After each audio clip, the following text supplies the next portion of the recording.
मतदान केंद्रात कथित पैशांची ऑफर, वेळ, बूथ आणि क्रमांकासह माहिती समोर.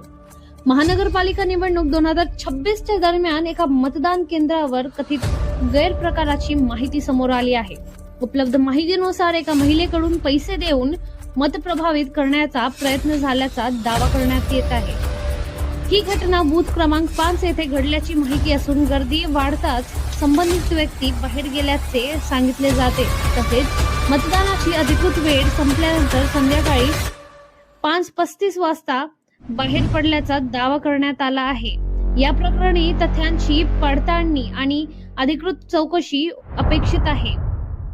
निवडणूक स्वच्छ राहावी, तपास आणि सत्य महत्त्वाचे.